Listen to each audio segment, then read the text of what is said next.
आइए सुनते हैं शनिदेव भगवान की व्रत कथा। कई हजार साल पहले स्वर्ग में 9 ग्रहों के बीच एक सवाल को लेकर झगड़ा होने लगा।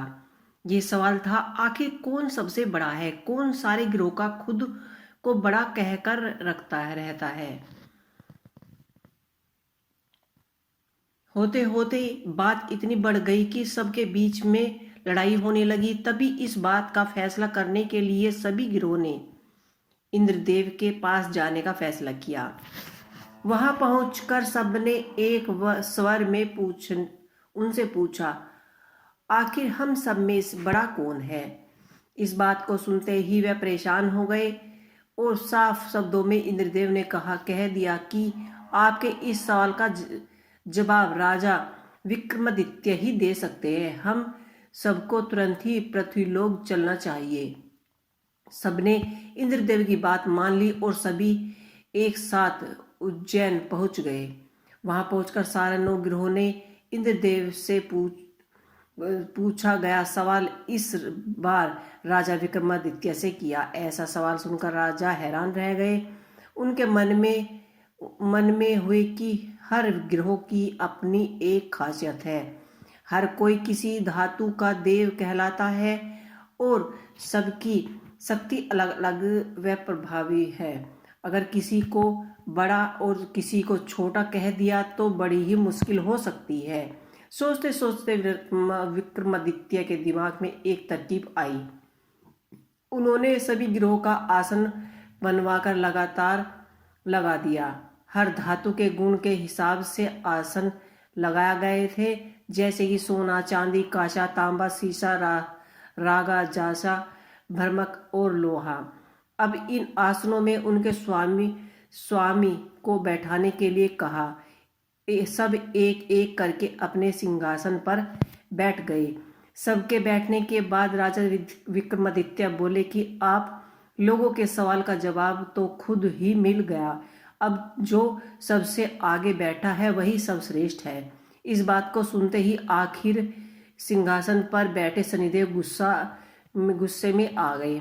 गुस्से में भरे शनिदेव विक्रमादित्य से कहने लगे कि तुमने मुझे सबसे पीछे बैठाकर मेरा अपमान किया है। तुम्हें मेरी शक्ति का अंदाजा नहीं है। मैं तुम्हें पूरी तरह खत्म कर दूंगा। उन्होंने आगे कहा कि सूर्य किसी राशि में 1 महीने, चंद्रमा किसी राशि में 2.25 दिन, मंगल एक राशि में 1.5 महीने, बुध व शुक्र 1 महीने, बृहस्पति 13 महीने ही रहते हैं। इन सबके मुकाबले मैं किसी भी राशि में 7.5 साल तक 7.5 साथी बनकर रहता हूँ। कई देवता मेरे प्रकोप से पीड़ित हैं। भगवान राम को भी 7.5 का प्रकोप झेलना पड़ा। इसी वजह से वो जंगल में रहे। रावण भी 7.5 की वजह से ही लड़ाई में मारे गए। अब तुम्हारी बारी है, तुम भी मेरे प्रकोप से बच नहीं पाओगे। तब ये बात देखकर अन्य ग्रह के देवता चले गए और शनिदेव भी नाराज होते हुए आगे निकल गए। इतना सब होने के बाद विक्रमादित्य परेशान थे, लेकिन वो पहले की तरह ही अपनी जनता के लिए न्याय करते। होते होते वे आनंद से अपना जीवन जीने लगे। पर शनिदेव अपना अपमान बिल्कुल भी भूल नहीं पाए। बदला लेने के लिए मन में एक दिन शनिदेव घोड़े व्यापारी के रूप में उज्जैन पहुंचे।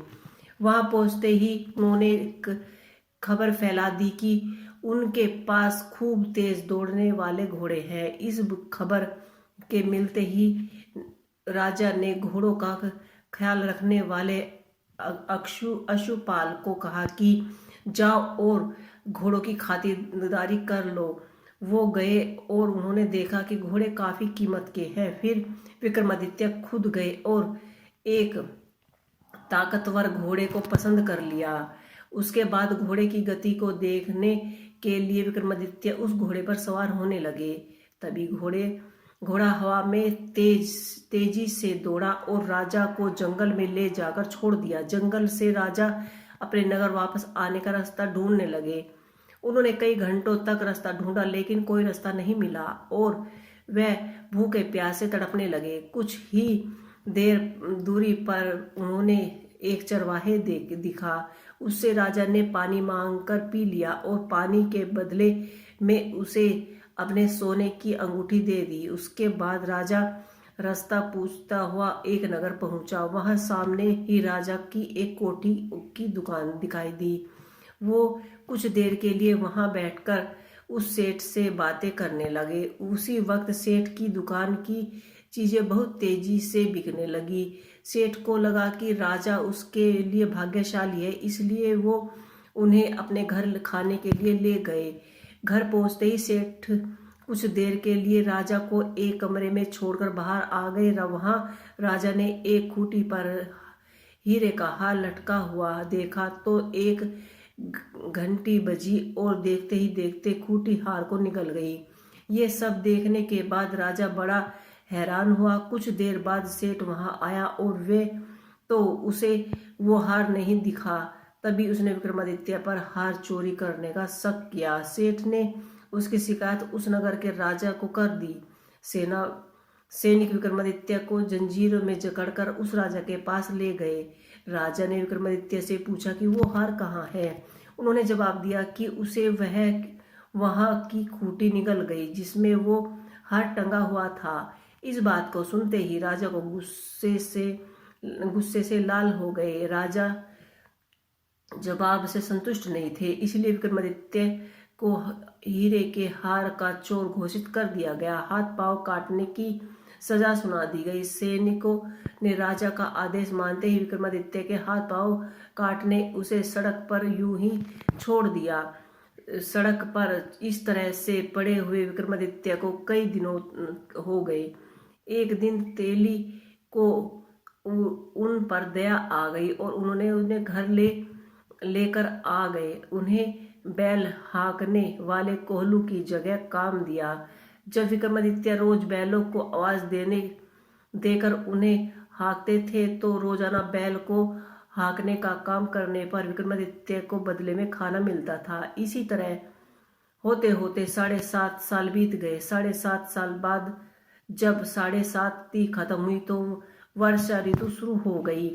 विक्रमादित्य एक रात बादल और बारिश के राग वाले गाने जोर जोर से गा रहे थे। तभी उस नगर की राजकुमारी पास से गुजर रही थी। उन्होंने वो गाना सुना और दासी से को कहा कि पता लगाओ कि वो कौन गा रहा है। दासी ने ठीक वैसे ही किया। वो कुछ देर बाद लौटकर आई तो कहा कि वह तो एक राजा है जिसे हीरे का हार चुराने की सजा में उसके रूप में उसे अपंग कर दिया गया है।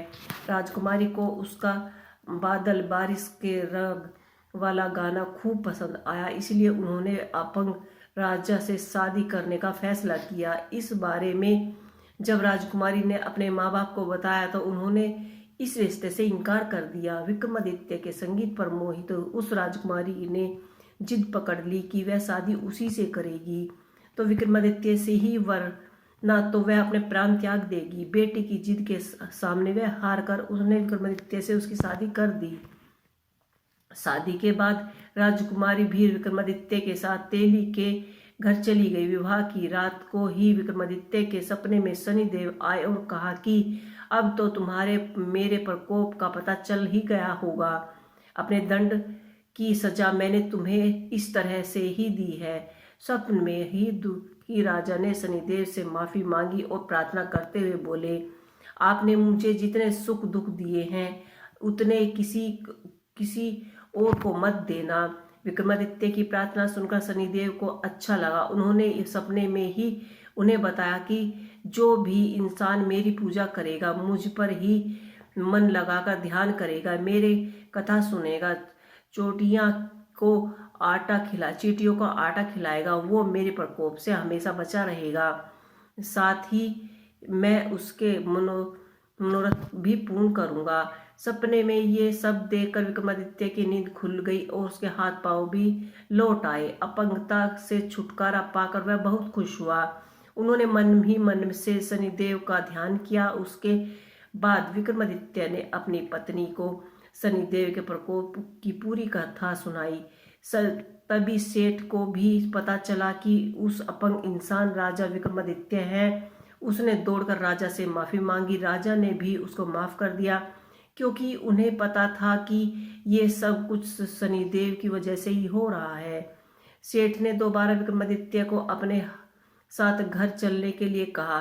वहाँ सब कुछ मिलाकर खाना वहाँ सब मिलकर खाना खा रहे थे। उसी समय एक और हार खूंटी से निकला हुआ था। इस दृश्य को देखकर सब हैरान रह गए।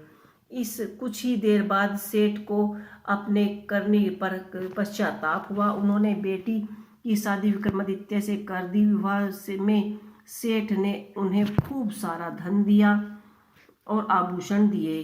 अब राजा विक्रमादित्य अपनी दोनों पत्नियों के साथ राज्य में वापस चले गए। वहाँ धूमधाम से उनका स्वागत हुआ। अगले ही दिन विक्रमादित्य ने यहाँ घोषणा करा दी कि सारे गिरोह में सर्वश्रेष्ठ शनिदेव है। तो दोस्तों, आपको शनिदेव की ये कहानी कैसी लगी हमें कमेंट बॉक्स में लिख के अवश्य ही बताइएगा। इसी के साथ ओम शनि शनिचराय नमः।